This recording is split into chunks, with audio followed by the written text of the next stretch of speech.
The goal of this segment is to get a device or two or three into Cacti and show you how to create some graphs to display device information on a per interface or per counter basis. So we're going to go into devices. And you notice I have the local host here that comes by default. So we're going to add a new device and we're going to give it a friendly name and an IP address.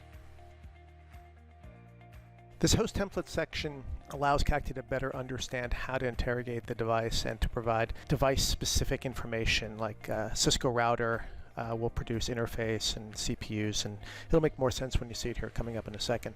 But also we're going to configure another device that we're just going to use plain old SNMP with an OID to get to it. So for now we're going to choose Cisco router.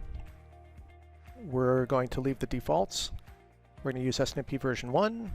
And we're going to use a community value of public. Now, let's just talk briefly about SNMP on a Cisco device.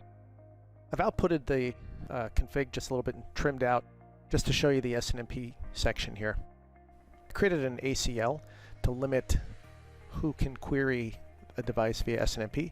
So it's just my home network. I have a guest network as well, but that's excluded. Here I've got an SNMP community of public with a read-only, and it's referencing this ACL, ACL10.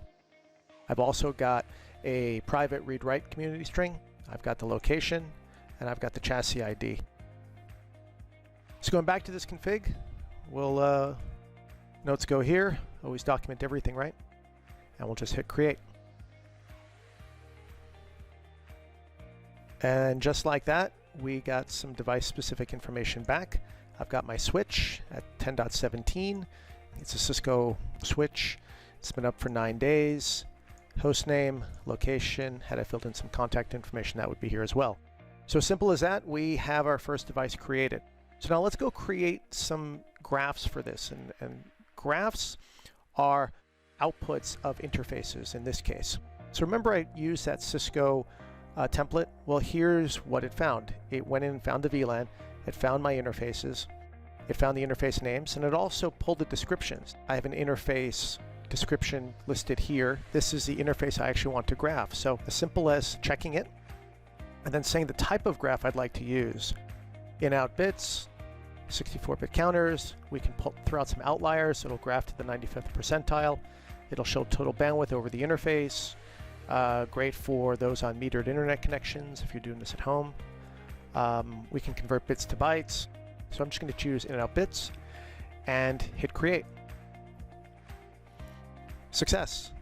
You can see up here it created a graph of this switch for traffic on this interface. Now let's go throw it onto a graph, and the graph is this tab. Now if you notice, this tab is blank right now. If I look at the graph tree, I've got a local host. And here's my local host for this Pi that I had configured. I want to customize this tree a little bit because in the end I'm going to add several devices to this. So I'm going to go back to this. I'm going to go back to the graph tree. You see here's the default tree. Click this guy.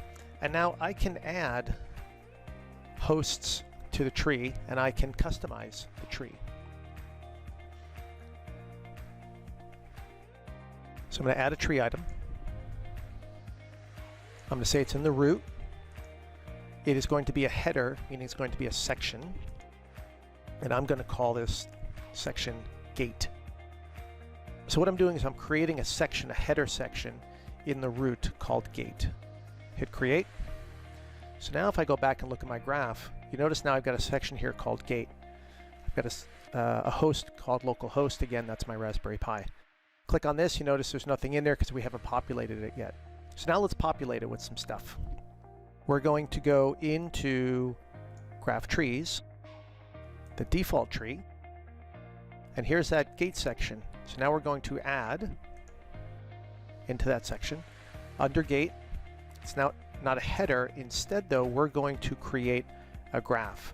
And that graph that we're going to go after is, remember those interfaces that we created on the switch? Well, here's the first one. We're going to create a traffic graph. It's populated in here.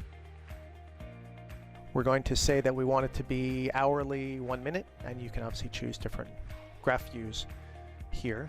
We'll say create. And just like that, we've created now under the gate, we've created a switch section.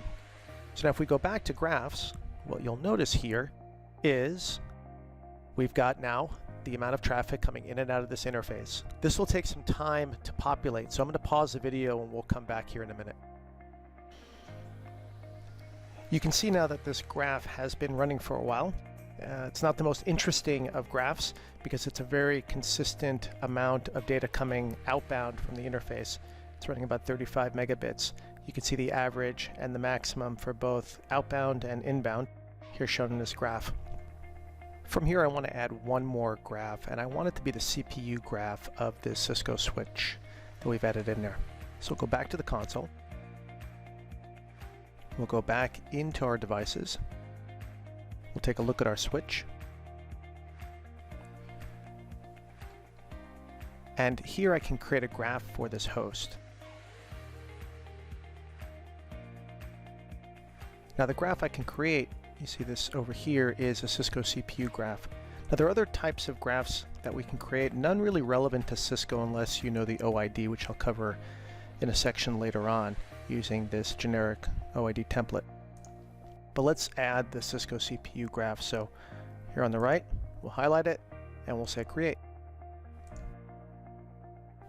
It's asking me the color choices. We have a lot of color choices that we can pick. We're going to choose the default. Hit create, and it created another graph for the switch, which is CPU usage. So now we're going to place it back on the graphs, because if you remember, the only one that we had in there for gate was our traffic. So we'll go into console, go into graph management, take a look at this CPU usage. I can highlight it from here, and then from there I can say place on tree the default tree.